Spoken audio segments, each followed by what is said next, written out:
Hello. How you doing? You guys are muted. Hi, how are you? All right, perfect. Hello, everyone. My name is Jeremy Holston. I am the director of the LGBT Chamber of Commerce of Illinois, and my pronouns are he, him, his. For those of you who are joining us for the first time, I'm excited to have you here as a guest as we host our first and unfortunately final event of our LatinX networking series of 2020. But do not be afraid. We will have multiple of these conversations next year in 2021. So you are here at the start of history, to be here at the groundbreak of these conversations. So cheers to all of you for your commitment, for your time, and helping us to be able to put on such an awesome and exciting conversation. Our LGBT Chamber serves as the premier voice for nearly 50,000 LGBTQ business owners across the state of Illinois. Today, we have a network of over more than 300 members who we connect to marketing, networking, professional development, and advocacy. One of those most valuable advocacy resources is connecting businesses to the LGBT Business Enterprise Certification, allowing LGBTQ-owned businesses to have access to government and corporate contracting opportunities. Super excited again for today's conversation around really just being able to hear from and to bring a spotlight to many dynamic voices who make up those 50,000 LGBTQ business owners across the state. You may know that this year, including in addition to the LatinX networking series, we also have a Black networking series as well as a women networking series. So actually next week on the 19th, we'll be wrapping up the year with our women's networking conversation as well. So hope that all of you will join us there. Very quickly, also next week on the 16th, we will have the opportunity to hear from one of today's panelists one more time, Lisa Avila, as she will be participating in our LGBTQ Business Bootcamp Pitch Competition. We've now for 8 weeks been hosting a great business bootcamp program, and we're excited to host our final pitch competition to hear from those 8 business owners. And then finally, on December 1st, we'll be hosting our end of the year 2020 winter soiree. I'll be dropping some links in the chat section for you to check those out, and I hope to see you there. Today's event, and I hope the future of this series, would not be possible without the help of so many dynamic community partners. Those organizations include the Illinois Hispanic Chamber of Commerce, as well as Little Village Chamber of Commerce. In addition, we have great partnership from Out in Tech. I'm excited to have here with us today. Zara, again, thank you for your partnership locally in helping us not only engage Latinx LGBTQ business owners, but LGBTQ business owners all across Chicago and Illinois. We're excited to have you here with us to share a little bit more about Out in Tech, then to be able to introduce Rico for us. Thank you so much, everyone, for being here. And Zara, I'll turn it over to you.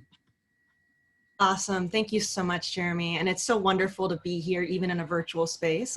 Again, my name is Zara Espinoza, and I am on the Chicago leadership team for Out in Tech. And I was the first female and non-binary identifying person, my pronouns are she or they, or they, to be on the Chicago leadership team when we launched here in early 2018. It's been a wonderful ride, and I'm so happy to help launch and maintain the partnership with the LGBT Chamber here.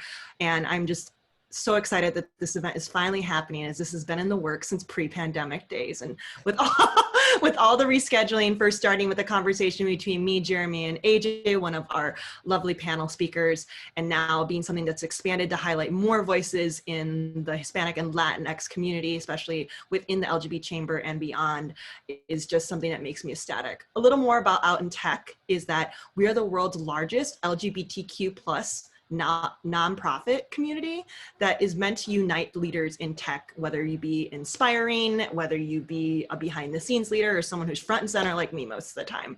We create opportunities for over 40,000 members across the world to advance their careers in tech and to grow, to network and leverage tech for social change.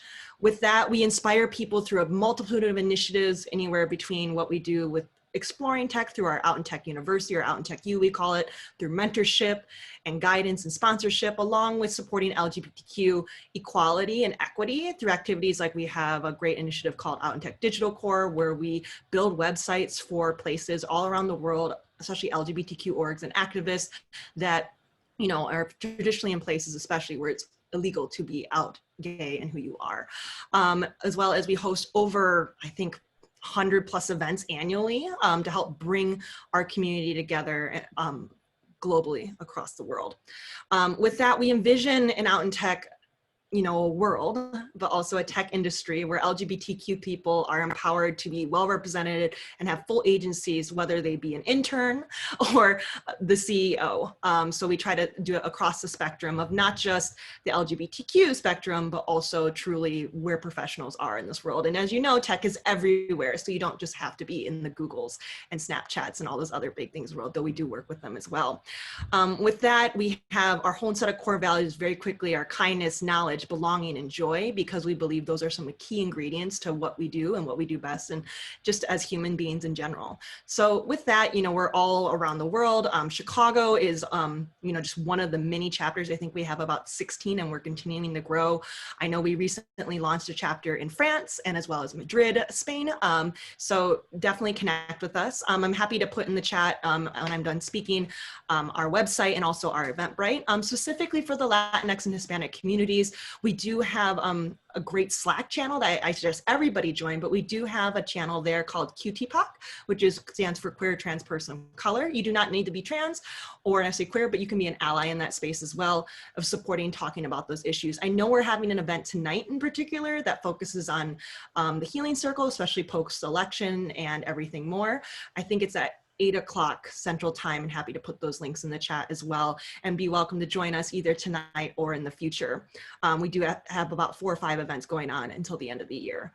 But one thing that Out in Tech also brought me is a great friendship and relationship with our moderator today, Rico Ricketson. So I know Rico through having him actually feature as a speaker for our health equity panel back when he was at Razorfish, as well as working in the health space. I know he's had a long, esteemed career there. I am so proud that despite the stress of the pandemic, Rico was one of the first people to reach out to me, not just as a friend, but also as a colleague, to welcome me to what is now called the MH3, or at that time it was called the Mental Health Half Hour. Yeah. Inviting me. Yes, I remember that, you dressed in your tux. Yeah. And you remember that, trying to uplift the spirits of all of us, not just with his charm and his grace and integrity, but his ability to connect with people and bring people together and ask not just the fun and interesting questions, but also the tough questions to expose necessary information that empowers us all. So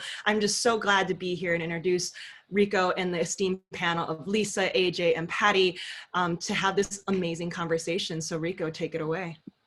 Thank you. Thank you. That was great. Yes, my husband also works with you on Out in Tech. So it's also the other connection. So it's like my 3 loves tonight all together, being Latin, of course, LGBT, and my husband, of course, in connection to Out in Tech. So I'm really glad we have this conversation.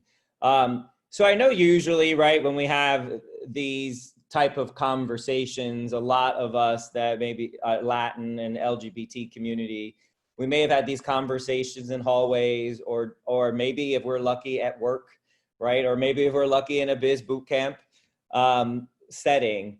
But I also want to know, this is also about not just about connecting for our community, just for us that are Latin and in the LGBT community, but also for allies, right? I think for the LGBT community, we've always known really the pride that allies can bring, and how they can help not only protect our economic wealth, but increase. So tonight, I'm glad that this is being taped, Jeremy, because Oh, but really great, right? If you have this information and there's an insight that someone says that you want to pass it along, please do, because I think that's great. Right now, we know that education is power, right? And we're trying to create unity, which is exciting, but that requires education. But of course, enough about that, and let's get to the topics and what we're going to talk about. So first, we're going to focus on introductions, then we'll go of the opportunities and challenges facing the Latinx LGBT business community. And then we'll talk, and then we'll end on advice that we can offer. And of course, at the end of that, we'll take questions or comments if you have, or if you just want to, right, if you just want to have a comment, perfectly fine, and we'll do that. And also, Jeremy is looking at the chat while we're talking. So I'm not going to be able to probably do this and look at questions, but Jeremy will. And so if something really needs to be addressed at that time, Jeremy will let us know.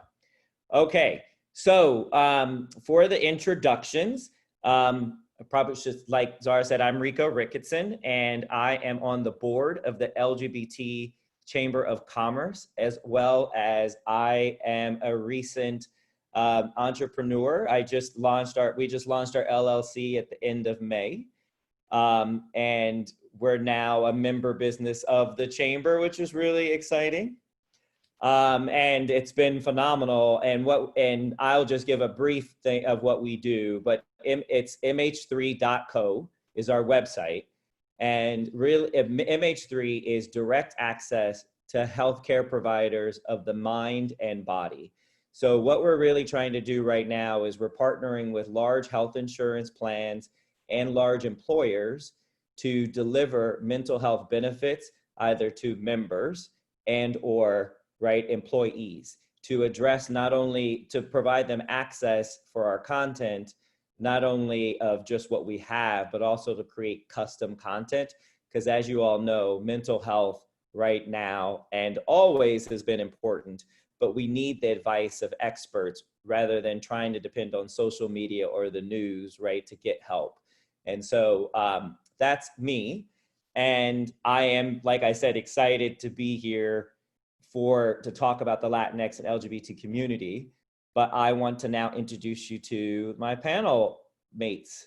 So for the panel, first, and pronouns are he, him, apologies. But Lisa, would you mind introducing yourself, including your preferred pronouns, and telling us more about your role within your company? Sure. My name is Lisa Avila, and my pronouns are they, them, theirs, and she, her, hers. And I'm the founder of Bodega LatinX, which I'm just starting now. And it's a place where through the boot camp, which has been amazing, which is a place where I center and uplift the marginalized voices and experiences of the Latinx community. And that's me. And this is very new for me, and I'm very thankful to be on this panel. I'm glad you are too. And you have, and I know we'll get in, I hope we get into it a little bit more, but you have a lot of hats you're wearing for sure. Right? Oh, yeah. We'll definitely get into that.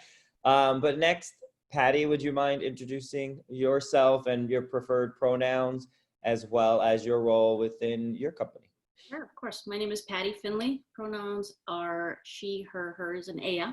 I'm a financial advisor with Edward Jones. And what I do basically is I find out what your goals are, what your dreams are, what keeps you up at night. I help you prioritize all that and put a plan to work and put strategies to work that are specific to you and what you're looking for. I consider myself your financial Sherpa. I help you up that mountain. We get through all the obstacles, whatever comes at us. We get to that peak, we get to that goal, but I got to help you back down as well, so our relationship doesn't end instantly. That's what I do. Thanks. We all do need a Sherpa for sure. That mountain is pretty steep most of the time. And we'll get it a little bit more into that too, specifically for the Latinx community, LGBT community, of what that steep mountain is as well. But AJ, would you mind introducing yourself, including your pronouns and what your role is within your company? Sure thing. Buenas noches, everyone. How are you? I'm AJ DeLeon. I'm the CEO of Innovare Social Innovation Partners, which is an education technology company that supports leadership in education and education nonprofits to use data strategically so they can empower the students and the communities that they serve. And my pronouns are he, him, his. Great, thank you. And then this is really open to all of you, but and so feel free, and let's start with Patty, I guess. But what joy do you see ahead for the Latinx LGBT community? A lot of growth and a lot of opportunity, especially recently. Um, so, I mean, I think we're one of the largest populations in the US. And I think with more knowledge comes more power and more opportunity for us. Agreed. Lisa? You're on mute. Joy is knowing how powerful our voices are, and being able to have so many channels of communication to have those voices heard. I think 2021 is going to be really exciting in terms of what we see people feel the power that they have and doing something about it. And AJ, what about you? Yeah, I completely agree with both Patty and Lisa. I think that it's time for our community to lead from the front, you know, to understand its unique qualifications, to contribute to any field. And, you know, our community is multilingual, multicultural, multinational. I mean, Zara just talked about it in the chat, right? We come from all sorts of places, and I think it's time for us to really leverage and harness that power and lead. See, I agree. And I'll just round us out before we get into the next question, because I definitely agree with all of you. And I think for me specifically, right, I think what's great about the joy is I think we've always been taught there's just one way, and really that one way was defined for us because of the limitations that now people are aware of. And it's great that we can fight to be at the executive table, or we can fight to create our own business. And now we can have allies and support that understand that it is different. And we'll talk through that. And there are challenges, there are opportunities, but there are steeped in challenges. And those challenges, a lot of it's education and providing safety. But let's get into that more about, like, with referencing those opportunities and challenges, and really looking at the perspective from our panel and the different points of view, right? We don't represent every Latinx LGBT person, obviously. We represent a cross section, but it's great to see the different points of view and learnings from that. But so to start us out, Lisa, would you talk to us about why you decided to create Bodega LatinX? Yeah, I didn't really see myself well represented in sort of apparel, or just seeing myself in anywhere really. I think that being queer within the Latinx community I have a beautiful community, I have my support group, but that's very much a bubble. And so when I want to see myself represented, it's done very poorly. It's sort of like a sub niche, and you could tell. And it's just like the messaging was never really right. It was never really updated. And so I just saw that there was a need there, and I wanted to make things specifically for myself. My mom. Hi, Mom.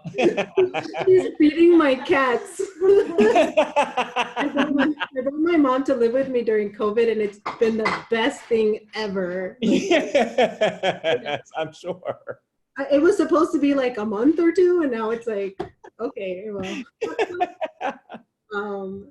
But yeah, so I did it for myself, and I've been having a lot of fun, sort of, and really realizing, like, the trans community, the non-binary community, the Black community within the Latinx are just really poorly represented, and a lot of that is on purpose. So just seeing how we're ostracized within the Latinx community, and I wanted to have a space where we're celebrated, and I can celebrate myself and I can celebrate others. Yeah, no, thank you, Lisa, that I appreciate that.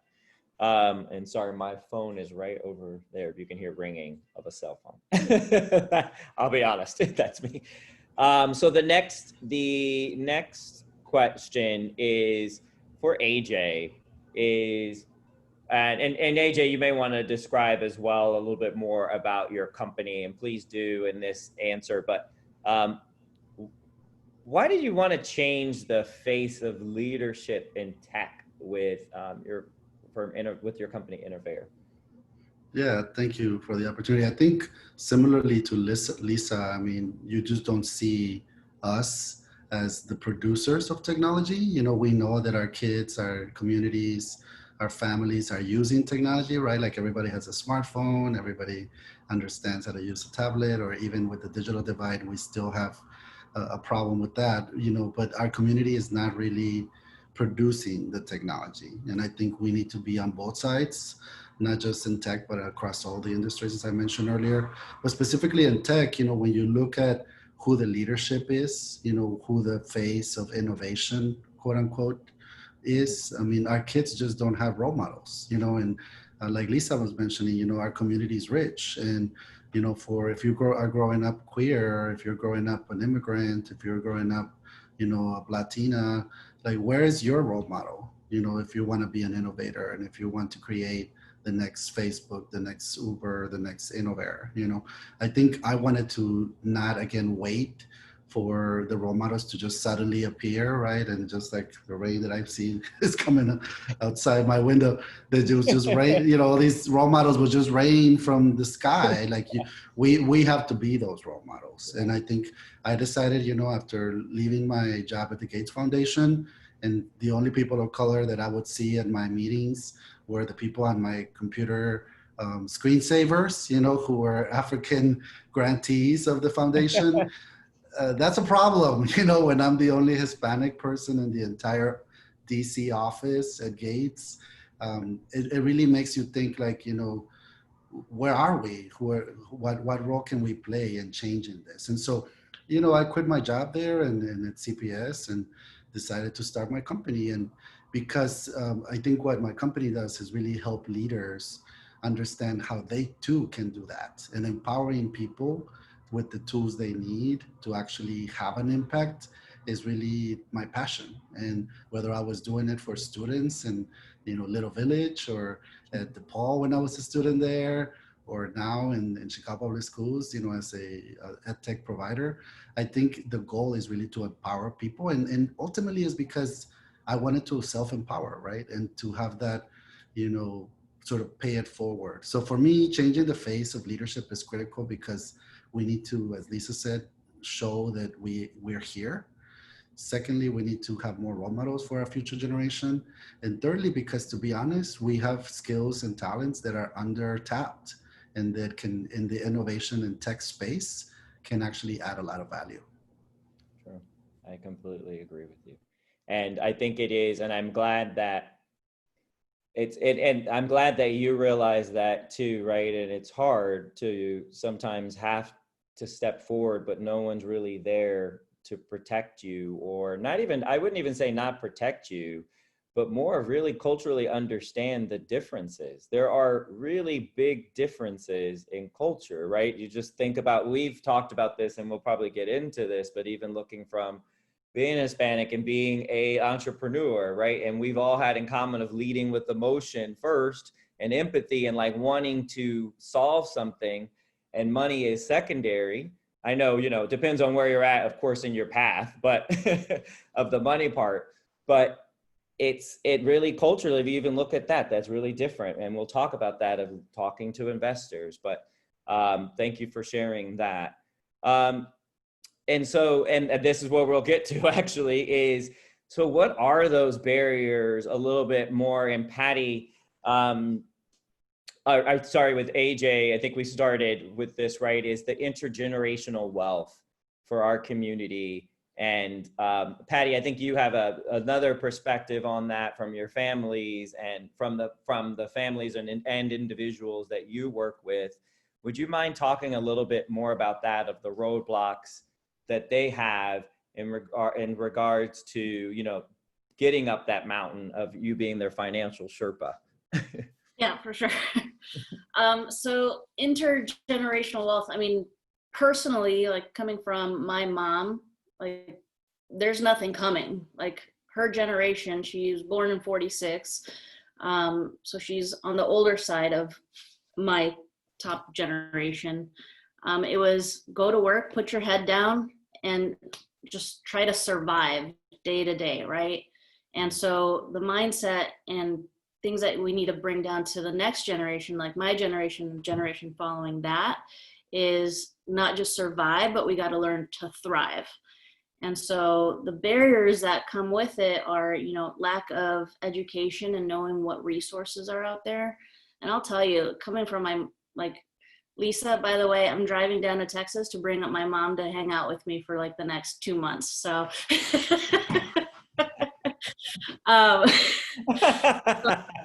Awesome. Go pick up mine in El Paso. I'm in Brownsville, so. Bring her on. That's funny. So like coming from her and trying to help her, like when this day of COVID now, she's 73, turning 74 next week, trying to get her to retire, right? And helping her, I'm like, Mom, you gotta call the banks, you gotta do this. She's like, but it's like, it's noon, they're probably at lunch. I'm like, don't assume. I'm like, you just gotta call, the banks won't shut down just because it's noon. I'm like, so that's the thing is, is you gotta be able to ask questions. So how do we break these barriers is you gotta learn, keep learning, keep understanding what's out there. Another barrier, you know, just in general from the Latinx community and our older generations is, you know, we've taken jobs that don't offer us retirement plans, that don't offer us any benefits. So we just think nothing's out there perhaps. And so here comes the education part of it is knowledge is power. Ask questions. Don't be afraid to ask. This is your future. This is your kids' future. This is your grandkids' future. So what's out there?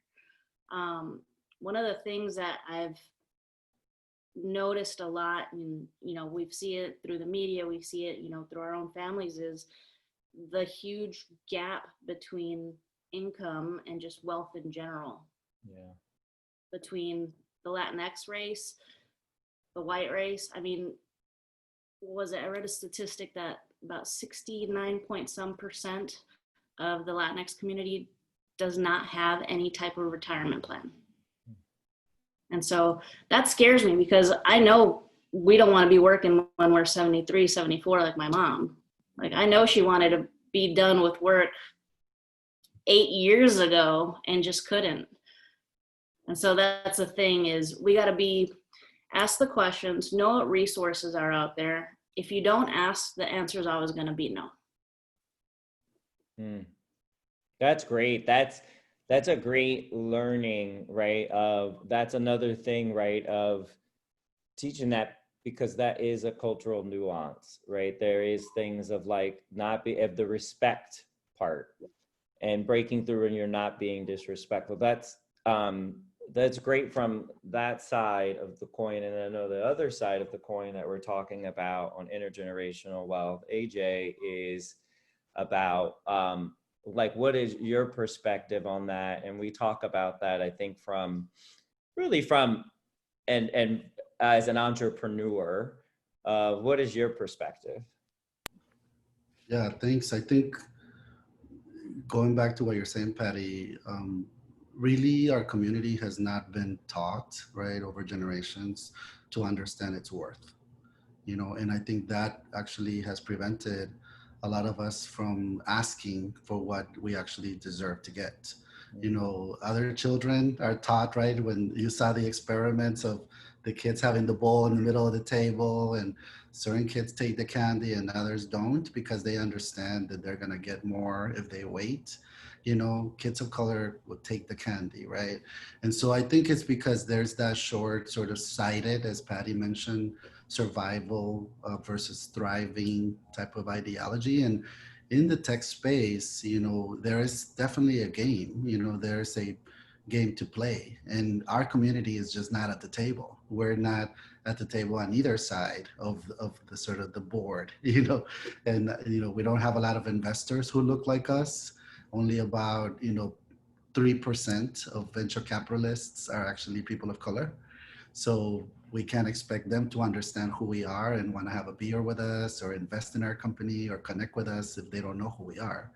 And then secondly, you know, even when they do make investments, even investors of color, only 1% of their investments go towards companies led by women or people of color.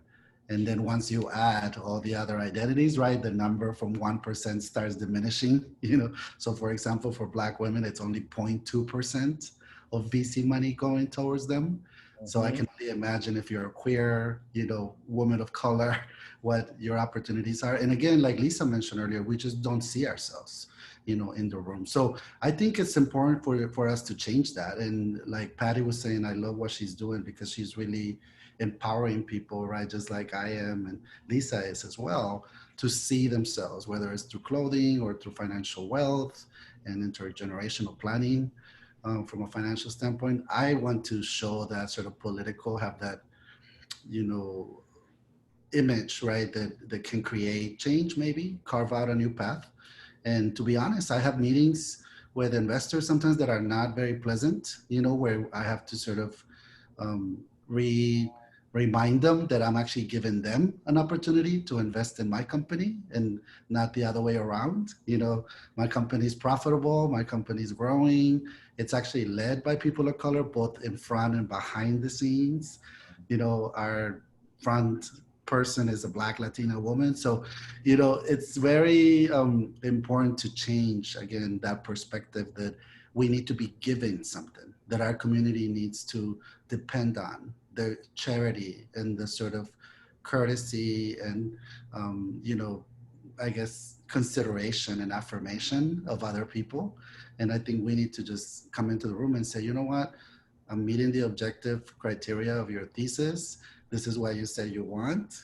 You know, this is the kind of company you say you're looking for. What's the problem? Where's the check? So, and it's, you know, and sometimes they just say, yeah, you're right, but we'll think about it, you know, and that's because they don't want to invest. I think that when you have only 1% of money going towards people of color, that is evidence that there is a white supremacy in America, you know, and we have to call it what it is. We can say that it's just organic or that there's no pipeline, or basically blame the victim, right? Blame the group that is not represented to basically change the system that it's working against us. And I think that's not the way it's supposed to be. I think the people who are in the room, the white bros, right, who are giving each other checks, and they should maybe wonder, like, wait, why are we always giving each other checks? Why is there no women in the room? Why is there no people of color here? I think it's on them, right, to think about it, and it's on us to remind them to think about it. If we just stay silent, it's never going to change. So for me, I have sometimes some interesting conversations, but I also, on the positive side, have to tell you that there's some great companies. There's some awesome investors in the local Chicago community, like Samara Mejia at Chingona Ventures, you know, which her name, the name of her firm tells you a lot. And then and then you have, of course, you have Marcos Gonzalez over at Vamos Ventures in LA. So there's people who recognize that this is a problem and are using their privilege, or Carlos Antequera in Kansas City and Novel Growth Partners. So there's definitely people who understand that this is a problem and they need to act. You know, so for me, it's like representing, reminding people that this is really white supremacy rooted, and that it's not just a problem in the pipeline or that we need to solve. And also leveraging the people who are actually doing the work and elevating those VCs to get even more recognition and more support from other peers, so that they can also are able to help us in return. Thank you. And I'm very glad that you called out those specific investors, right? Because in a time like now where there is a more interest, right, in companies from underrepresented entrepreneurs, I think it's great always to look and value those that have always believed in our message and our cause, right? Because value and money are sometimes really hard to intertwine, but right now is, I don't want anything to limit any of our voices, right? And sometimes that just creates a barrier. So I really like that you provided those. I'm not saying don't work with anyone other than those investors, but I think what it leads to is what Patty, what you were saying, and AJ, what you've also referenced, is that surviving versus thriving. And I think that means for all of us is they're not going to give it to us. They're not going to make it easy for us. But that's why we connect. That's why we educate with one another, and they need to educate themselves. And these are great forums where they can hear things like this. But thank you for highlighting that, because we have to realize that in a world where the word unity and humanity now are used over and over, which is great, right? It also means that we have work on our own that we have to keep fighting, because no one understands our voice unless we create it. And so that's what's great of what you're saying. But what are the so of saying about, right, navigating and talking about the challenges and also talking about the opportunities, right? It's led to creation of businesses, of creating your voice. And this is really open-ended for all of you. But what are some organizations that are providing you the needed resources for our community? And that could help, right? It may help flag for someone in their mind of a resource that they don't know of that they can start using, or an organization they don't know of currently. But I don't know who wants to, I don't know, I will pick Lisa or Patty. Patty's unmuted. Go ahead, Patty. So I was going to say, for me, so the financial industry is very white cisgender male, right? And so I had to find, I'm focused on 3 communities of my own. I'm focused on the LGBTQ plus community, I'm focused on the Latinx community, and I'm focused on women and helping my 3 communities thrive in their financial wealth and future.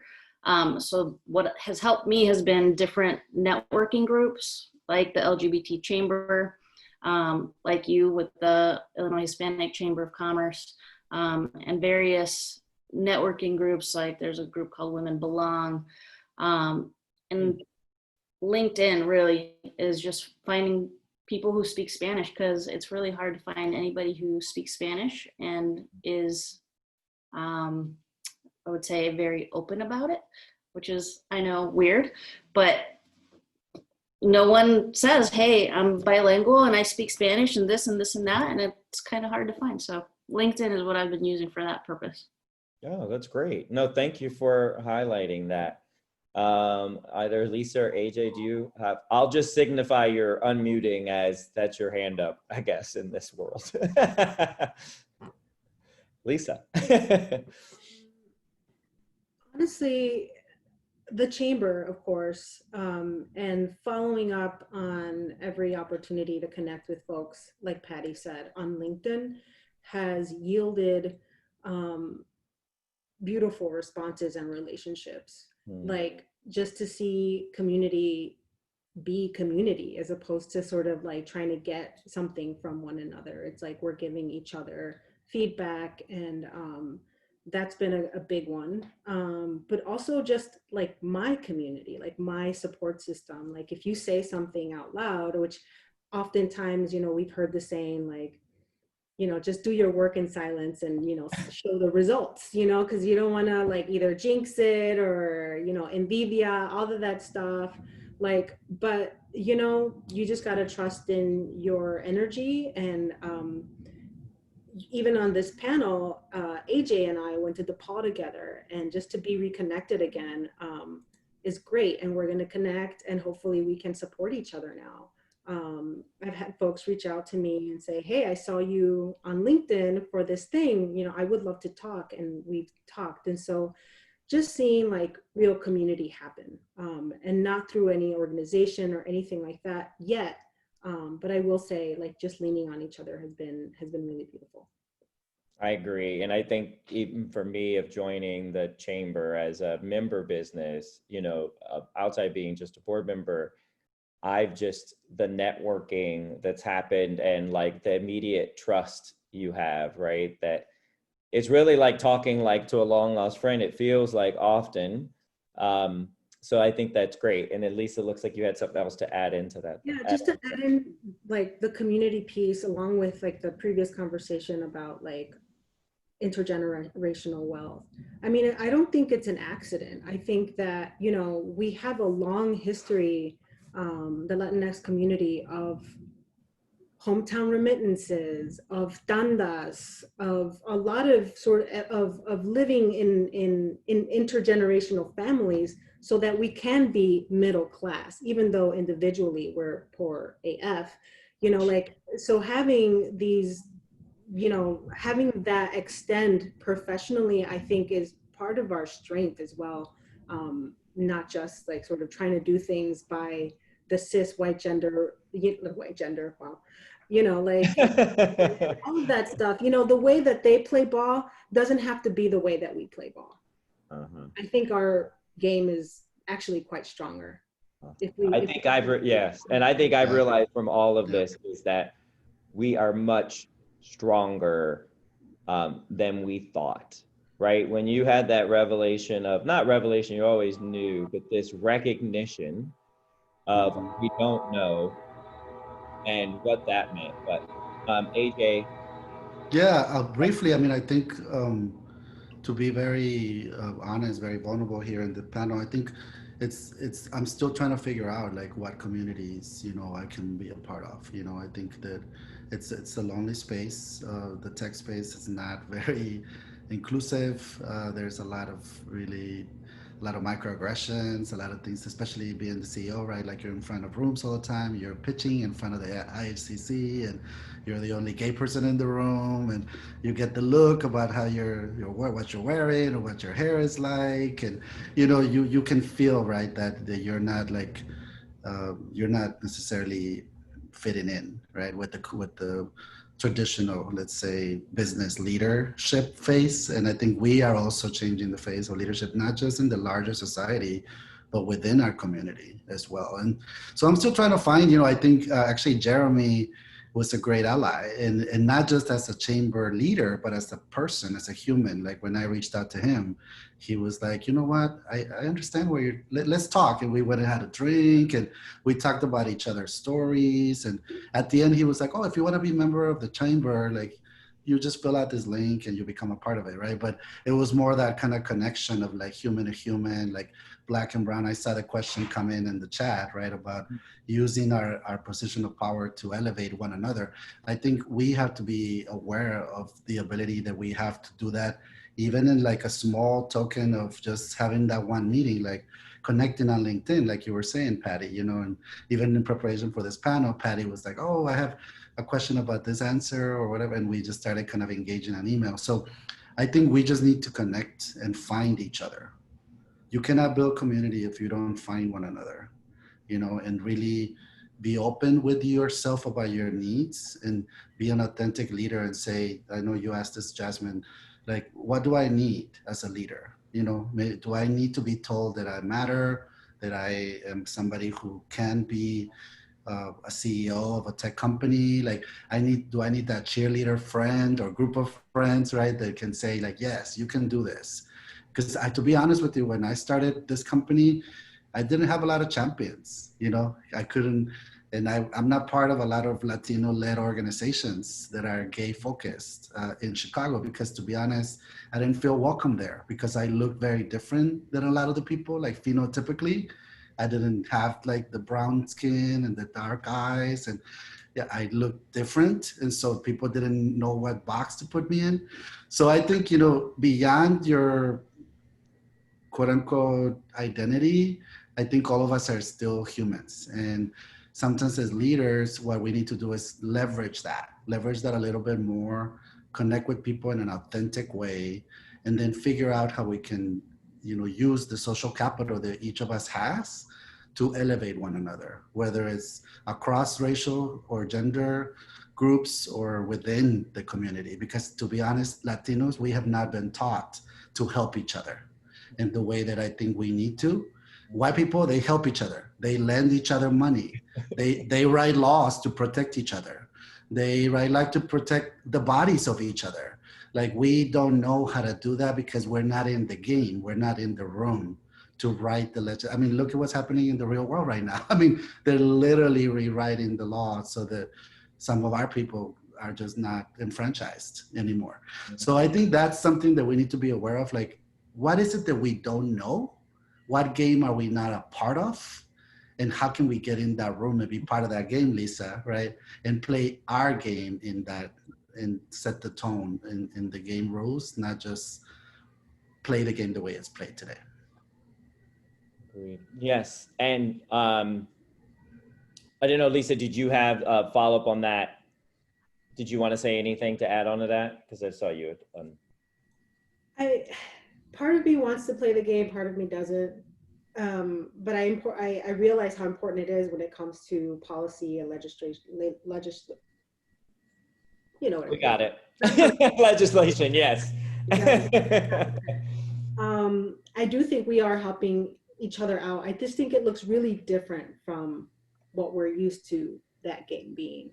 That said, listen, I mean, we have the second largest like revenue on La Villita, next only to Michigan Avenue, right? 15 Mile. You know, like we have a lot of buying power, which equals power. So it's just figuring out how to leverage that and not having our aldermen, et cetera, sell us out. So Rico, before you move on, there are some questions in the chat. Yeah, that's what I was going to go to next. I think what I wanted to do at this point was, I just wanted to close off that question is what I'd love to do is look at, I haven't been able to follow as quickly, but would love to address the questions, Jeremy, and then see who from our panel would like to answer.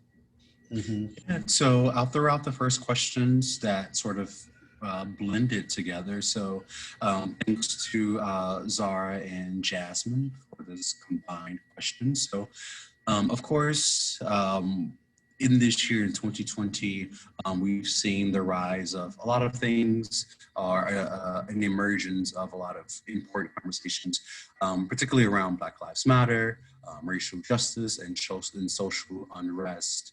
How are you, your companies, being an advocate for Black and Brown voices during this time? I can jump in. Yeah, I think for us at Innovare, you know, as a company that is actually founded by Black and Brown founders, it's super important to make a statement about it. And really, when we talk about Black Lives Matter, it's important for us to talk about anti-Blackness in America.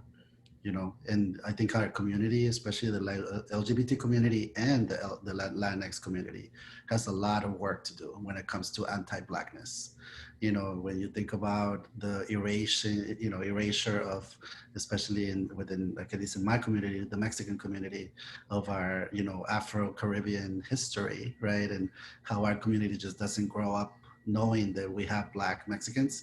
I think that's something to really keep in mind. So for us, it's like, again, raising awareness while at the same time, you know, validating that it is a problem that is rooted in anti-Blackness, you know, which allows us as LatinX leaders to maybe provide and be bridge builders between communities, you know, and since we're not as directly affected, become allies, right, in that way. But knowing that we do have that sort of privilege of being able to see the conversation from the outside. So at Innovare, you know, we walk the talk. We know when we talk about if Black Lives Matter, then we hire Black people.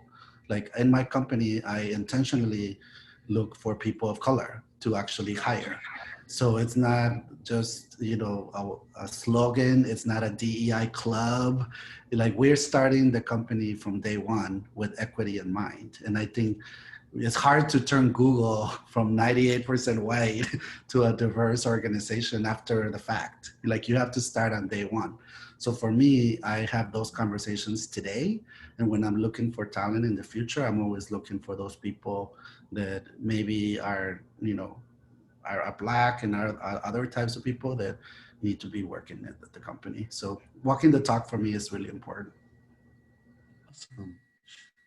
Before we move on to another question, does anyone want to throw something else? Something? I feel similarly So to next question. in terms of starting from the bottom, starting from the very beginning. I'm a party of one. I have Bodega LatinX, but at this, like, while I'm talking about the marginalized voices within the Latinx community, it's like I need to, part of what I am planning to do is have local, eventually when I start selling in Chicago, as opposed to just online, is having an eye for sustainability of products and also who's making those products. So, you know, are they, you know, Latinx, are they queer, are they Black? Because that's who I'd like to support. If they have local printing shops, like that's who I'm looking for. Also design wise, like it's so easy to see when we're not being represented. So how am I going to keep myself in check when I'm leaving somebody out? We don't know what we don't know. So for me, that's going to look like, you know, constantly asking like folks either on Instagram or whatever platforms I use, like, what would you like to see? Who are we leaving out of the table? So that I can center my designs around that and not just what I think looks cool or what I think is being left out. Thank you so much. Patty will throw out the next question at you first. Thank you, Emmanuel, for this question. And a little bit of Zara too. So of course we know again that 2020 has been crazy. So how has your business shifted during the pandemic, of course, which has just had great impact on small businesses? What advice would you give Latinx people based on what you've learned? I'm sorry, can you cut out a little bit? What advice, what? What advice would you give Latinx people based on what you've learned? All is virtual right now on my end. Just to protect everybody, right? I don't know where anybody's been and you don't know where I've been. So, so I'm legit all virtual. I'm connecting with people on LinkedIn.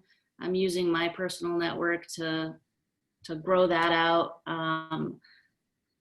Like Lisa said, I'm also a party of one. I might have a company behind me, but I'm growing my business the way I want to. And so LinkedIn has kind of been my number one go-to of reaching out to people in the LGBTQ plus community and the Latinx community. Perfect. Thanks, Patty. Lisa or AJ, want to add a final thought? Yeah, just quickly, I think for me, the pandemic really became a silver lining. You know, we used the opportunity. I mean, we work in education leadership and supporting them during difficult times. So this was like actually a perfect time for us to thrive. So we had the largest amount of sales in the month of May, right in the middle of the pandemic, because our clients, again, needed the support. And I think Lisa, you talked about this, when we center the people that we work with, and Patty, you do this too, you know, when we really listen, right, and empathize with the people that we're trying to impact, we are better positioned from a business standpoint to actually deliver a product or a service and be a profitable company. So that I'm gonna weave that into the next question, which was the part about the advice. You know, use your talents, like who you know. Like when I was in the LatinX incubator, I had one of my colleagues who was starting an app for like on the next Instagram around like food. And, you know, I'm gonna plug it here because they'll love it if I plug it for them. Dish Roulette, you know, is the name of the business. And they were initially trying to basically help you select food based on pictures, you know, because everybody takes pictures of their food. And they would just, instead of like when you go on Grubhub or whatever, you would just see the picture of the dish and you could order it from the picture. So it's a very smart idea. But who they were trying to sell was like the sort of white middle class woman, was like their their customer. And I was like, why are you not selling to the mom and pop shop, like the restaurant? Why are you not partnering with the restaurants in your community that need elevation and actually could use the business, right? Yeah, people don't know the Pozoleria Iguala down in the northwest side of Chicago or whatever, like. And they were like, you know what? That's a pretty good idea. Well, now their business is thriving because they did that. They went and actually sold to their community that they knew and understood, instead of trying to get to know the sort of blonde white woman on TV, that they really didn't know. So I think it was, again, sometimes we get indoctrinated and we have to unlearn that, like Lisa was saying, that our community has buying power and that they are business leaders. And I think we, as business leaders, the pandemic allowed me to kind of get another kind of snap out of it moment and say like, okay, that this is the right time to do this business. Leaders need help. How are you gonna help them? And you know what we did? We created a back to school playbook of this is how you get back to school. And we then sold that. And we then, got a lot of awareness out of that and the largest sales for our company, which then led to profitability when we were losing money before that. So I think we have to rely on our skills. And lastly, somebody asked about this too. How do we help each other? I think we need to start by connecting resources. One thing that helped me is go to those chambers and say like, can you help me with this PPP loan or with these other resources that actually really help my company? So if we didn't have MBE providers or these certifications that you talk about, Jeremy, I think that, the chambers can really be a great place to go. If you're trying to start a business or a foundation or anything else, really rely on those resources that are out there. Yeah, I would say just ask. Just ask questions, ask for help, just reach out. Yep. Learn to ask. Yep. Nice. So what we'll do is I'll ask everyone a final question. And then Jasmine, thank you so much for being here. I know we talked tonight about resources available to folks. And so Jasmine, after everyone finishes answering our final question, well, if you could just very briefly talk about the Shybus Hub and how folks can get connected there. So our final question, which again, just very briefly, we'd love to hear your responses. How are ways that, how can the chamber or the city itself be of support to you and being awesome in this next year of 2021? If you're like, that's too big of a question to answer right now, feel free to share a final thought that you would like to leave with the rest of us. So AJ, we'll start with you. Thank you. Well, first, thank you everyone for being here. I'm actually going to put in my LinkedIn since everybody was plugging in LinkedIn. I'll put in mine. Feel free to connect with me. Love to connect with you. And just thank you for being here. Thank you, Rico, for just getting us together, and Jeremy for elevating our voices. Resources, I mean, I think I've spoken enough about that, so I'll kind of leave you all with a final thought, and that is that in light of what's happening today, with the pandemic and with everything, I will go back to what Lisa was saying, like we need to understand our own power. And I can tell you as a, thriving tech CEO now, and I can own that, like it is important to kind of extend a handout. So if any of you are interested in or are entrepreneurial or know someone who wants to start their own company, whether it's a nonprofit venture or any others, do let me know, because I'm happy to connect you with incubators, accelerator leaders, people around my network who can really help you. Whether you're a woman, whether you're a person of color, etc. I've done the work of actually knocking on those doors and asking, Patty. So I'm happy to share that, whatever social capital I have, with you and your own network. And I can tell you that if you follow up with me, I'll definitely follow up with you. So I'll make that commitment to you. Thanks, AJ. So speaking of Patty, how about you next? Yep, sure. So as far as what the chamber can do, I mean, y'all are doing great as far as with events, and keep offering these events to people so that they can come in and learn. And thank you for Zara and Rico and Jeremy for having all of us, and AJ, thank you, good job. I think we lost Lisa, right? She's here. Oh, she is? Oh, I don't see her on my screen. Well, sorry, Lisa, you're on there somewhere. I think her black cat just came in for a second. Okay. Just pieces of advice: continue to learn, continue to ask questions, continue to adapt to everything. Like AJ, my door is always open. I've been in the financial industry for 15 plus years. I too graduated from DePaul in finance and went into banking, so I have a different facet of learning business, credit, and things like that that can help you out with all of that, and then guiding you towards that other piece of wealth management as well. So ask me questions. I pride myself on educating people and providing you the knowledge to get you to where you want to be. So definitely follow up. Thank you so much, Patty. Next, we'll go to Lisa. I'm still finding out everything that the chamber does, and so far it's been amazing. So thank you so much, Jeremy and everyone part of the chamber. Thank you to everyone here. I'd like to just parrot what everybody else said, and I'm at anyone's disposal.